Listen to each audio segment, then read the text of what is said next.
Hello friends, SK teaching आप लोग का स्वागत है।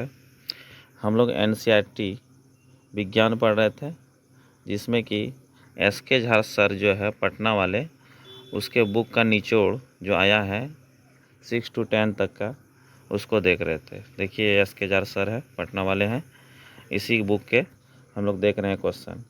इसमें जो है हम लोग एनसीईआरटी का थ्योरी क्लास 9th का देख रहे हैं। क्लास 9th का जो है पहला चैप्टर को देख चुके हैं। आज सेकेंड चैप्टर दिखाएंगे आप लोग को, अच्छे से देखिएगा और इसके बारे में अच्छे से जानिएगा।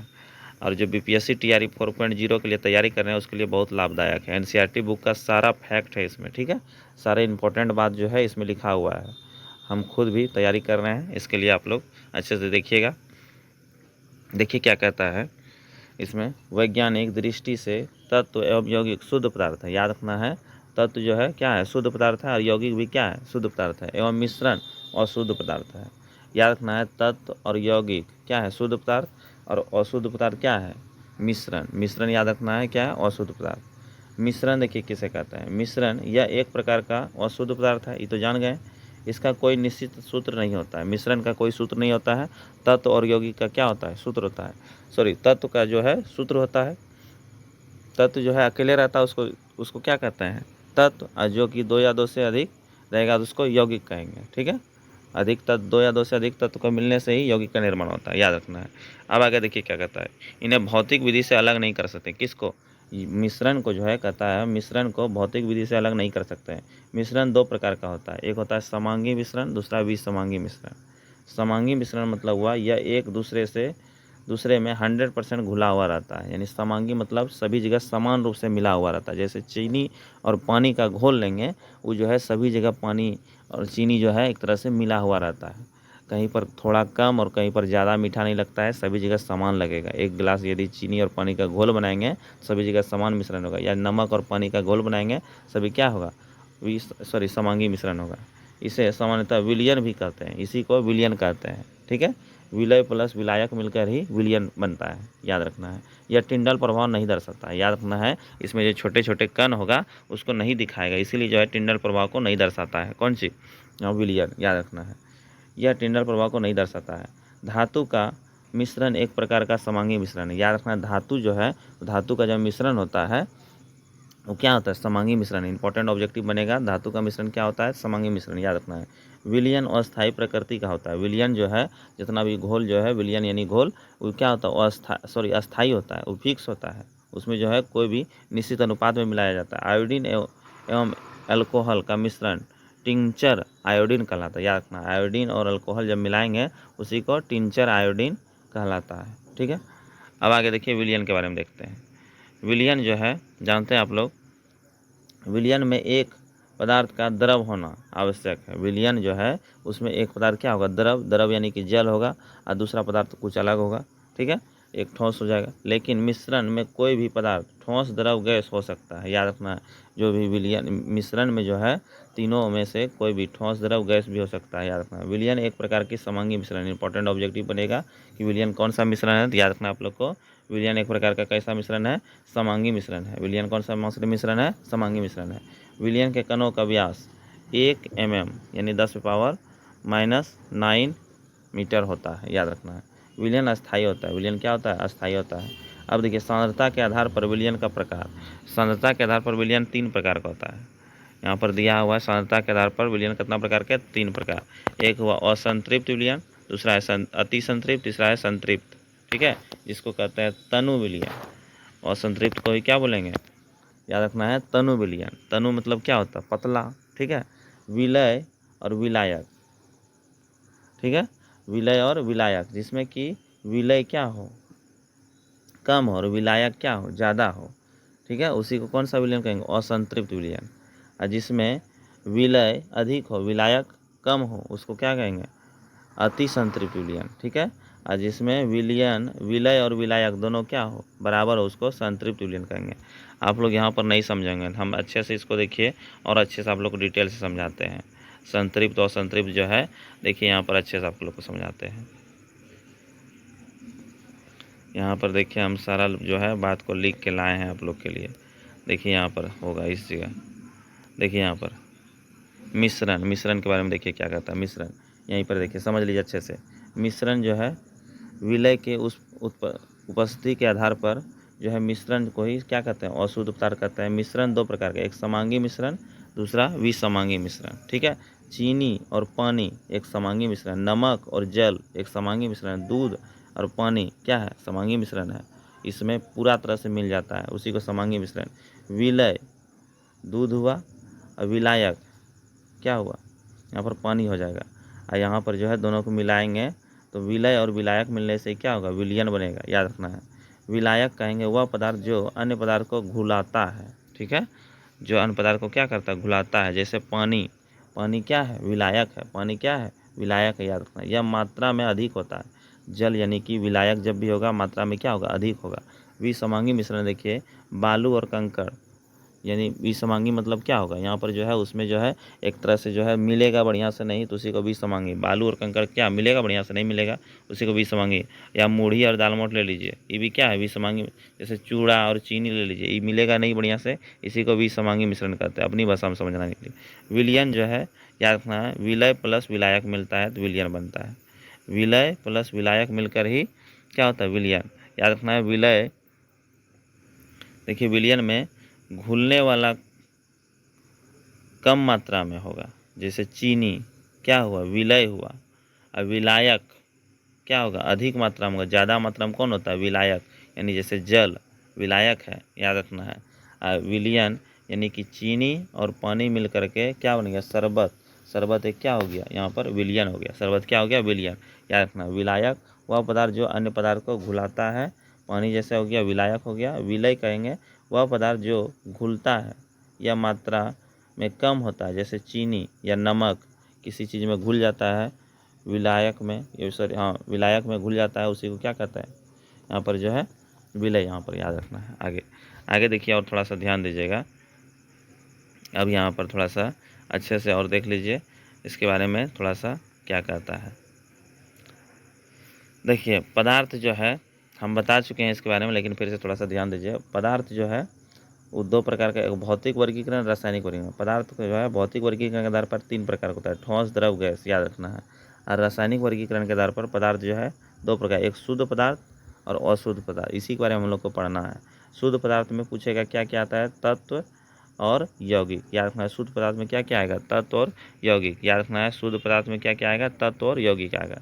ठीक है, और अशुद्ध पदार्थ जो है समांगी मिश्रण और विसमांगी मिश्रण। मिश्रण जो है अशुद्ध पदार्थ को ही क्या कहते हैं, मिश्रण कहते हैं, जिसमें एक समांगी मिश्रण होता है, दूसरा विसमांगी मिश्रण होता है। समांगी मतलब जो कि सभी जगह समान मात्रा में रहे। ठीक है, और तत्व जो है उसको फिर तीन भागों में बांटा गया। यहाँ पर देख लीजिए, अच्छे से लिख दिए हैं। तत्व जो है तीन प्रकार भागों, एक धातु, अधातु और उपधातु।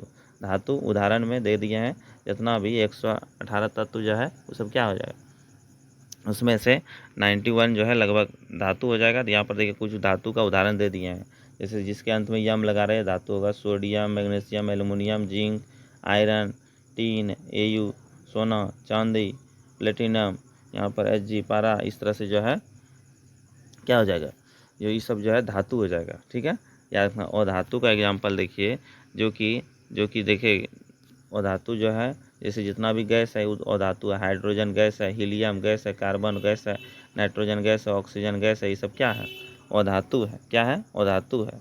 कार्बन जो है यहाँ पर अधातु है। ठीक है, याद रखना है। इस तरह से नियॉन भी अधातु हो गया, क्लोरीन, ब्रोमीन, आयोडीन, इस तरह से आर्गन, ये सब क्या है, अधातु है। अधातु का एग्जाम्पल याद रख सकते हैं। उपधातु में 7 गो होता है, boron, silicon, germanium, arsenic, antimony, tellurium, polonium, याद रखना। अधातु, उपधातु, उपधातु कितना है, 7, इस तरह से। ठीक है, कार्बनिक, अब देखिए यहाँ पर जो है यौगिक जो है, तत्व और यौगिक था ना, यहाँ पर आप देखिए यौगिक जो है उसको दो भागों में, एक कार्बनिक यौगिक, दूसरा अकार्बनिक यौगिक।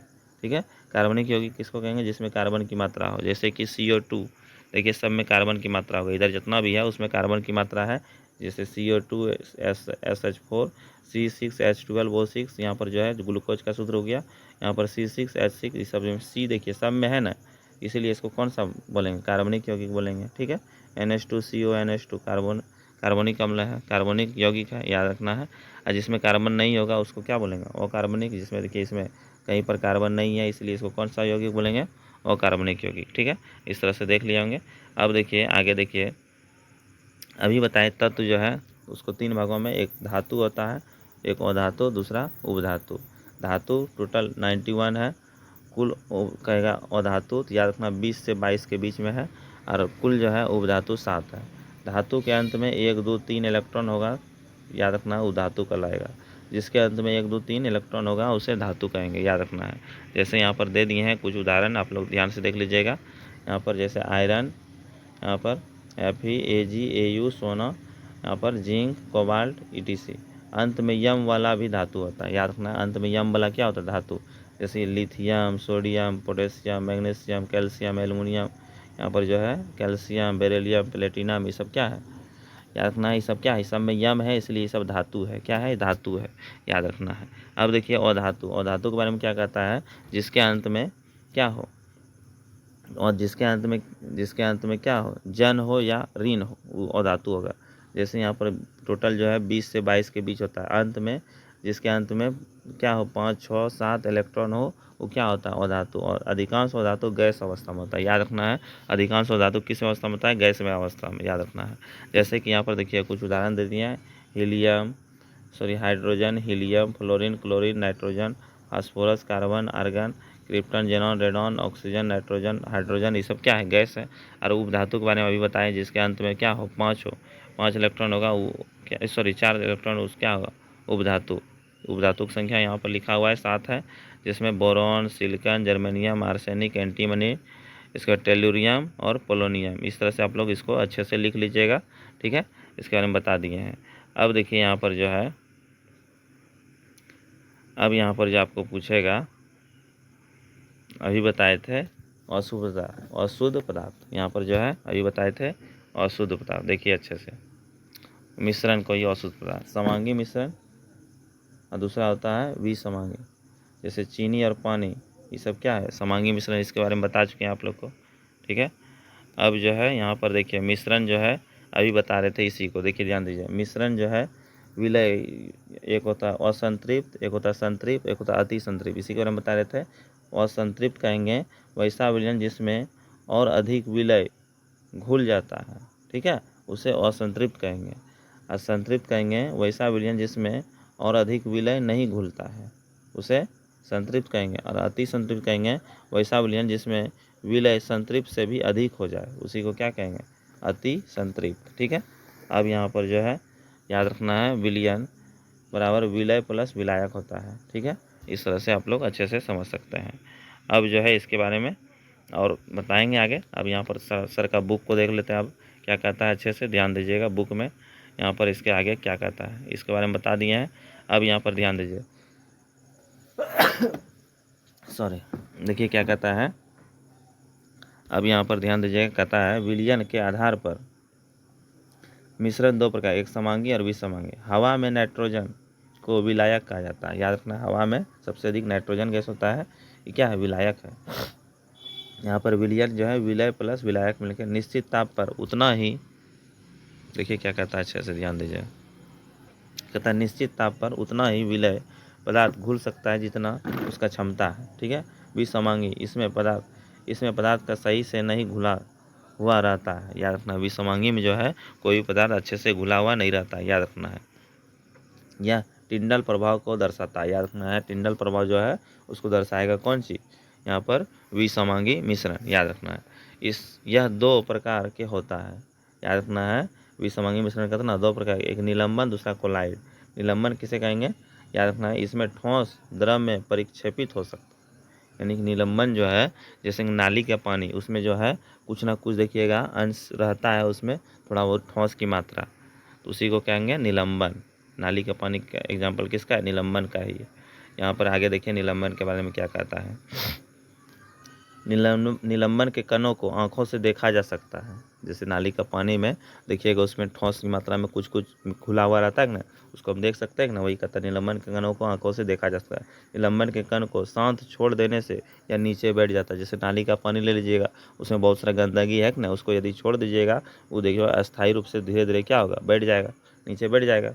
वही कहता है वो अस्थायी होता है। यह याद रखना है, निलंबन के कण जो है क्या होते हैं? वो अस्थायी, इसका कोई फिक्स नहीं होता है, बहुत सारा मात्रा में मिला हुआ रहता है, कहीं छोटा बड़ा मिला हुआ रहता है। निलंबन के कण जब नीचे बैठ जाता है तो वह टिंडल प्रभाव नहीं दर्शाएगा। यानी उसमें छोटा छोटा कण होगा, उसी को जब प्रकाश मारेंगे तो याद रखना परिकिरणन के द्वारा जो है उसमें छोटा छोटा कण दिखेगा, उसी को क्या कहते हैं, टिंडल प्रभाव कहते हैं। और जब उसमें बैठ जाएगा कण तो टिंडल प्रभाव को कण को यानी टिंडल प्रभाव नहीं दर्शाएगा। ठीक है। अगला है कोलाइड के बारे में।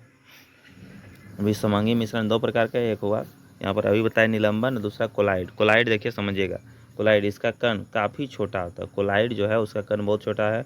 यह दिखता समांगी पर होता है विसमांगी। याद रखना, ये दिखेगा समांगी की तरह, ठीक है, लेकिन ये होता है विसमांगी। इसके कण को नग्न आँखों से नहीं देखा सकता है। याद रखना, कोलाइड के कण पूछेगा नग्न आँखों से देखा जा सकता है, नहीं। याद रखना, यह हमेशा टिंडल प्रभाव को दर्शाता है। कौन सा? कोलाइड के कण। याद रखना, टिंडल प्रभाव, उसमें छोटा छोटा कण होता है ना, इसे छन्ना से अलग नहीं किया जा सकता है। इसे अपकेंद्रीयकरण तकनीक से अलग किया जाता है। जैसे दूध से क्रीम जो निकालते हैं, वो दिखता है क्या दूध में क्रीम? वो नहीं दिखता है, लेकिन जो है उसको जो है दूध से क्रीम को निकाल दिया जाता है। देखे होंगे अपकेंद्रीयकरण विधि के द्वारा ही। ठीक है। अब आगे यहाँ पर देखिए इसके बारे में, विलयन की सांद्रता। यहाँ पर जो है क्या कहता है, विलयन की सांद्रता एक निश्चित ताप पर जितना पदार्थ को विलायक अपने में घुला सकता है उसे विलयन का क्षमता कहता है। विलयन की क्षमता बराबर विलय पदार्थ का द्रव्यमान बटे विलयन। याद रखना, विलय प्लस विलायक, इससे ऑब्जेक्टिव नहीं बनेगा। यहाँ पर ऑब्जेक्टिव जहाँ से बनेगा उसको ध्यान दीजिएगा। अब यहाँ पर देखिए क्या कहता है, यहाँ पर जो है परिक्षिप्त प्रवास, अपरिक्षिप्त माध्यम और प्रकार और उदाहरण दिया हुआ है। जैसे कि द्रव और गैस और एरोसोल। याद रखना है कि द्रव जो है और गैस और एरोसोल, ये किसका उदाहरण है? कोहरा, बादल और कुहासा का। ठोस, गैस, एरोसोल में इसका प्रकार जो है धुआं, स्वचालित वाहन का निर्धारण। इसी तरह से जो है द्रव जो है जैसे दूध और फेस क्रीम, क्या हुआ? द्रव। याद रखना है, इसका एग्जाम्पल हुआ। ठीक है। आगे देखिए यहाँ पर इसी तरह से दिया हुआ है ठोस द्रव सोल। ठोस द्रव सोल क्या क्या हुआ? ठोस में मैग्नीशियम, मिल्क, द्रव में मिल्क हो गया, और कीचड़ सोल में क्या हो गया? कीचड़। गैस, ठोस और फॉर्म। फॉर्म हो गया रबड़ हो गया, ठोस हो गया स्पंज, ये सब क्या हो गया? फॉर्म हो गया। याद रखना है। इसी तरह से द्रव, ठोस, जेली, पनीर, मक्खन, ये सब जो है एक तरह से एग्जाम्पल हो गया। ठीक है। अब आगे यहाँ पर देखते हैं आगे क्या कहता है, अच्छे से देख लीजिएगा। अब यहाँ पर जो भौतिक परिवर्तन, याद रखना है उसके बारे में क्या कि यहाँ पर जो है भौतिक परिवर्तन में याद रखना है कि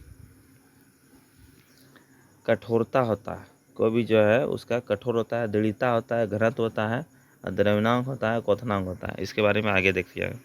यहाँ पर देखिए क्या कहता है, ये सभी प्रकार के गुणों में परिवर्तन भौतिक परिवर्तन कहलाता है। याद रखना है भौतिक परिवर्तन जो है, याद रखना है उसका जो है कोई भी तत्व जो है एक से दूसरे रूप में बदल जाए और फिर दूसरे से पहले रूप में आ जाए तो उसी को भौतिक परिवर्तन कहेंगे। और रासायनिक परिवर्तन किसको कहेंगे? एक रूप से दूसरे में बदल जाए और दूसरे से फिर पहले रूप में नहीं आए तो उसको क्या कहेंगे? रासायनिक परिवर्तन कहेंगे। जैसे यहाँ पर देखिए तत्व के बारे में क्या कहता है, रॉबर्ट बॉयल पहले वैज्ञानिक थे जिसने 1661 ईस्वी में तत्व शब्द का प्रयोग पहली बार किया था। तत्व शब्द का परिभाषा व्याख्या लेवोजियर ने कहा, तत्व जिसे रासायनिक प्रतिक्रिया द्वारा अलग नहीं किया जा सकता है। कुल तत्व 118 तत्व खोजा जा चुका है, जिसमें 94 प्राकृतिक है। याद रखना, इंपॉर्टेंट ऑब्जेक्टिव बनेगा। 94 क्या है? प्राकृतिक, और 24 कृत्रिम है। 24 क्या है? कृत्रिम है तत्व। ठीक है। अब देखिए आगे, सबसे हल्का तत्व याद रखना है क्या है? हाइड्रोजन। एवं सबसे भारी ओस्मियम है। इंपॉर्टेंट ऑब्जेक्टिव बनेगा। सबसे हल्का तत्व क्या है? तो याद रखना आप लोग को क्या है? सबसे हल्का हाइड्रोजन एवं सबसे भारी ओस्मियम। सबसे कठोर धातु कहेगा प्लेटिनम। सबसे कठोर धातु क्या है? प्लेटिनम। सबसे कठोर तत्व हीरा। ठीक है, याद रखना है। सबसे कठोर पदार्थ कहेगा तो हीरा है। ठीक है, ये धातु के श्रेणी पे आता है। याद रखना, इसमें सूक्ष्मतम कण को परमाणु कहते हैं। इसके यानी कि तत्व के सूक्ष्मतम कण को ये क्या कहते हैं? परमाणु कहते हैं। याद रखना है। मिश्रण और यौगिक में अंतर देखिए यहाँ पर क्या कहता है, अंतर। थोड़ा सा अंतर भी देख लीजिए, अंतर आता है ऑब्जेक्टिव में, याद रखना है। इसके बारे में थोड़ा समझ लेते हैं। मिश्रण, तत्व या यौगिक केवल मिश्रण बनाने के लिए मिलते हैं किंतु किसी नए यौगिक का निर्माण नहीं करते हैं। यौगिक जो है जानते हैं तत्व क्रिया करके नए यौगिक का निर्माण करता है। ठीक है, अब आगे देखिए क्या कहता है। मिश्रण का संगठन परिवर्तनीय होता है। मिश्रण का संगठन क्या होता है? परिवर्तन। नए पदार्थ का संगठन सदैव अस्थायी होता है। मिश्रण उसमें उपस्थित घटकों के गुणधर्म को दर्शाता है। नए पदार्थ के गुणधर्म को पूरी तरह से भिन्न होता है, याद रखना है। अब देखिए यहाँ पर जो है घटकों को भौतिक विधियों द्वारा सुगमता से पृथक किया जा सकता है। यानी कि यहाँ पर जो है किसके बारे में पढ़ रहे हैं हम लोग? यहाँ पर जो है मिश्रण के बारे में और यौगिक के बारे में। ठीक है, उसको अलग किया जा सकता है, याद करना है। अगला, घटकों को केवल रासायनिक या वैदिक रासायनिक प्रतिक्रिया द्वारा पृथक किया जाता है। ठीक है, इस यानी कि विद्युत दे करके अलग किया जाता है। कुछ महत्वपूर्ण तत्व, हाइड्रोजन सल्फाइड रंगहीन गैस होता है, याद रखना है। कैसा गैस? रंगहीन। सड़े अंडे के समान इसका गंध होता है। किसका? हाइड्रोजन सल्फाइड का। मिश्रण अपने में उपस्थित पदार्थ का गुण प्रदर्शित करता है। शुद्ध पदार्थ क्या है? तत्व और यौगिक। अभी बताया है शुद्ध पदार्थ क्या क्या है? तत्व और यौगिक है। ठीक है, इस तरह से जो है। अब आगे यहाँ पर और थोड़ा सा देख लीजिए क्या कहता है। ऑब्जेक्टिव में फिर काम देगा आप लोग को। एसके झा सर का बुक है। टिंडल प्रभाव का खोज किसने किया था? जॉर्ज टिंडल ने। याद रखना, इंपॉर्टेंट नाम है इसका। कॉपर सल्फेट का विलयन टिंडल प्रभाव नहीं दर्शाता है क्योंकि यह समंगी मिश्रण है। याद रखना है, समंगी मिश्रण है, इसलिए जो है कॉपर सल्फेट का विलयन जो है टिंडल प्रभाव को नहीं दर्शाएगा, याद रखना है। तेल, वसा, जल का मिश्रण किसका उदाहरण है? विसमांगी। तेल, जल, वसा जो है विसमांगी। विलयन बना होता है विलय प्लस विलायक से, याद रखना है। अब आगे देखिए क्या कहता है। कहता है मिश्र धातुएं, ये धातुओं को समांगी मिश्रण होते हैं जिन्हें भौतिक प्रक्रिया द्वारा अवयवों में पृथक नहीं किया जा सकता है, लेकिन फिर भी मिश्र धातुओं को मिश्रण माना जाता है क्योंकि ये अपने घटकों को गुणों को दर्शाता है। पृथक पृथक संगठन होता है। उदाहरण के लिए पीतल, जिंक और कॉपर का मिश्रण, याद रखना है। उदाहरण के लिए जो है पीतल जो है किसका मिश्रण है? जिंक और कॉपर का, याद रखना है। पीतल जो है इंपॉर्टेंट ऑब्जेक्टिव में पूछेगा, पीतल किसका मिश्रण है? जिंक और कॉपर का। जिंक कितना प्रतिशत? 30% होता है और कॉपर 70% होता है। इंपॉर्टेंट ऑब्जेक्टिव पूछेगा, याद रखना है। अगला देखिए क्या कहता है। सोडियम क्लोराइड को जल में विलयन से पृथक करने में क्या कहता है? वाष्पीकरण कहते हैं। सोडियम क्लोराइड को जल से भी अलग करना है, विलयन से अलग करना है, तो उसी को वाष्पीकरण कहते हैं। अमोनियम क्लोराइड को सोडियम क्लोराइड तथा अमोनियम क्लोराइड के मिश्रण से पृथक करने में ऊर्ध्वपातन का प्रयोग करेंगे। धातु के छोटे छोटे टुकड़े को कार के इंजन ऑयल से पृथक करने में क्या? फिलिएशन या फिलिएशन विधि करते हैं। ठीक है, दूध से मक्खन निकालने के लिए, याद रखना इंपॉर्टेंट ऑब्जेक्टिव है। दूध से मक्खन निकालने के लिए अपकेंद्रण विधि। जल से तेल निकालने के लिए अपकेंद्रण या वाष्पीकरण विधि। चाय से दूध की पत्तियों को पृथक करने के लिए निस्तारण या निस्यंदन। बालू से लोहे की पिनों को पृथक करने के लिए, बालू से लोहे के पिनों को पृथक करने के लिए याद रखना है कौन सा? चुंबकीय पृथक्करण विधि। ठीक है, अब आगे देखिए यहाँ पर क्या कहता है कि भूसे से गेहूं के दानों को पृथक करना है, निष्पादन विधि। कौन विधि? निष्पादन। पानी में तैरते हुए महीन मिट्टी के कण को पानी से अलग करना है, निस्यंदन विधि। पुष्प की पंखुड़ियों को निचोड़ से विभिन्न रंजकों में या पृथक करना है, तो याद रखना है वर्ण लेपन विधि। ठीक है, इस तरह से जो है थ्योरी जो है लगभग अब समाप्त की ओर है, और थोड़ा सा थ्योरी है उसको देख लेते हैं। इसके बाद जो है हम लोग जो है ऑब्जेक्टिव बनाएंगे इसमें। देखिए यहाँ पर जो है थोड़ा सा और ऑब्जेक्टिव, इसके बाद पहले थ्योरी देख लेते हैं थोड़ा सा। यहाँ पर इसको जो है अच्छे से देखिएगा, इसको समझाते हैं। अवस्था बताए थे। अवस्था जो होता है वो 3 प्रकार का होता है। एक ठोस होता है, दूसरा द्रव, तीसरा गैस होता है। ठोस का जब गर्म करेंगे तो किस में बदलेगा? द्रव में बदलेगा। ठोस का द्रव में बदलना द्रवन कहलाता है, याद रखना है। ठीक है, और द्रव को जब गर्म करेंगे किस में बदलेगा? गैस में बदलेगा। और द्रव को गैस में बदलना क्या होता है? वाष्पन। क्या होता है? वाष्पन। और ठोस का सीधे किस में बदलना? गैस में बदलना ऊर्ध्वपातन कहलाता है, याद रखना। इंपॉर्टेंट ऑब्जेक्टिव में पूछेगा, याद रखना है। आगे देखिए, अब उल्टा देखिए थोड़ा सा। अभी यहाँ पर अब गैस को ठंडा करेंगे तो याद रखना है किस में? संघनन यानी कंडेंसेशन। और जब द्रव को ठंडा करेंगे किस में बदलेगा? हिमीकरण। किस में? हिमीकरण यानी फ्रीजिंग में बदलेगा, याद रखना है। ठीक है, अब आगे देखिए और थोड़ा सा देख लीजिए इसके बारे में, इंपॉर्टेंट है सारा बात। प्रमुख ऊर्ध्वपातित पदार्थ पूछेगा क्या क्या है? कपूर, एंथ्रासीन, नेफ्थलीन, आयोडीन, आयोडोफॉर्म, नौसादर। सूत्र होता है NH4Cl। कार्बन डाइऑक्साइड, ठोस कार्बन डाइऑक्साइड गर्म करने पर सीधे गैस में बदलता है। याद रखना, ये सब जितना भी एग्जाम्पल है इसको यदि गर्म करेंगे सीधे किस में बदल जाएगा, गैस में बदल जाएगा, याद रखना है। ठीक है, और थोड़ा सा देख लेते हैं यहाँ पर द्रवनांग और क्वथनांग। याद रखना, द्रवनांग और क्वथनांग के बारे में समझ लीजिए। ठोस जिस ताप पर पिघलेगा उसे क्या कहते हैं, द्रवण, उसे द्रव में बदलेगा। ठोस जब जिस ताप पर पिघलेगा तो क्या होगा, द्रव, और उस प्रक्रिया को ही द्रवनांग कहते हैं। ठीक है, याद रखना है। द्रव कहता है, द्रव के बारे में देखिए क्या है, जिस ताप पर उबलने लगे, द्रव जो है जिस ताप पर क्या हो, उबलने लगे, उसी को वो गैस में बदल जाएगा, उसी को क्वथनांक कहते हैं, यानी बॉइलिंग पॉइंट कहते हैं।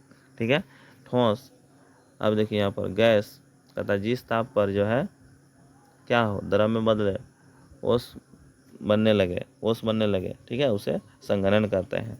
यहाँ पर जो है फिर द्रव जिस ताप पर जो है क्या बदले, जमने लगे, उसे ठोस कहते हैं। इसी को हिमांगी कहते हैं, याद रखना, फ्रीजिंग पॉइंट। ठीक है, इसके बारे में देख चुके हैं। अब यहाँ पर थोड़ा सा और देख लीजिए। कहता है पानी का क्वथनांक कितना होता है, याद रखना है, पानी का क्वथनांक कितना है, 100 डिग्री सी, और फ़ारेनहाइट में 212 फ़ारेनहाइट, और केल्विन में 373 केल्विन। और यहाँ पर जो है याद रखना है कि 80 रोमर होता है। हिमांगी यानी कि जल का हिमांगी कितना, यानी कि जमना जो है 0 डिग्री पर जम जाता है, 32 फ़ारेनहाइट पर भी, और 273 केल्विन में, और 0 रोमर में, याद रखना है। वाष्पन और क्वथनांक में अंतर थोड़ा सा देख लीजिए। यह किसी भी ताप पर होता है। वाष्पन जानते हैं, थोड़ा सा भी पानी गर्म होगा वाष्पन होना शुरू हो जाएगा। क्वथनांक जो है यह एक निश्चित ताप पर होता है, जानते हैं 100 डिग्री सेल्सियस पर ही पानी खौलने लगता है। यह केवल ऊपरी सतह पर होता है, याद रखना है। वाष्पन जो होता है उस ऊपरी सतह पर होता है, और यह द्रव के सभी स्थानों पर होता है, याद रखना। वाष्पन की दर से प्रभावित करने वाले प्रमुख कारक जो है, यानी कि तापमान कहता है बढ़ेगा तो वाष्पन भी बढ़ेगा। ठीक है, और ये कहता है शुष्क मौसम में वाष्पन बढ़ेगा, शुष्क यानी सूखा मौसम रहेगा तो वाष्पन जल्दी होगा। आर्द्र मौसम में वाष्पन घटेगा। ठीक है, नमी, आर्द्र मतलब क्या हुआ, नमी की मात्रा रहेगा तो वायु का वेग बढ़ेगा तो वाष्पन भी बढ़ेगा। पृष्ठीय क्षेत्रफल बढ़ेगा तो वाष्पन भी बढ़ेगा। ठीक है, इस तरह से याद रखना आप लोग को। अब देखिए थोड़ा सा और देख लीजिए। अभी बताएं बॉइलिंग पॉइंट, यानी कि दाब बढ़ेगा तो क्वथनांक भी बढ़ेगा। जैसे प्रेशर कुकर में खाना जो बनता है, देखते हैं दाब बढ़ाने से जो है उसका क्या होता है, प्रेशर कुकर में जल्दी खाना बन जाता है, क्वथनांक बन जाता है। दाब घटेगा तो क्वथनांक भी क्या होगा, घटेगा। याद रखना, पहाड़ पर जाने पर खाने देरी से बनता है, यह ऊंचाई बढ़ता है तो वायु दाब भी घट जाता है। ठीक है, अब यहाँ पर थोड़ा सा देख लीजिए, और इसके बारे में तो बता ही दिया है, ये सब जो है सब चीज़ हो ही गया है। यहाँ पर जल का हिमीकरण कितना होता है, 0 डिग्री, ये सब बता चुके हैं। 32 डिग्री, 32 फ़ारेनहाइट, इस तरह से जो है जिस ताप पर जल जमे उसी का कहता है हिमांक कहते हैं। ठीक है, इस तरह से जो है हम सारा बात को देख लिए हैं। और आप लोग अगर चैनल को सब्सक्राइब नहीं किए हैं, चैनल को सब्सक्राइब कर लीजिए। वीडियो थोड़ा लंबा हो रहा है, इसलिए हम जो ऑब्जेक्टिव जो है नेक्स्ट वीडियो में लेकर आएंगे। तो इस वीडियो में इतना रहने देते हैं, मिलते हैं नेक्स्ट वीडियो में। जय हिंद, जय भारत।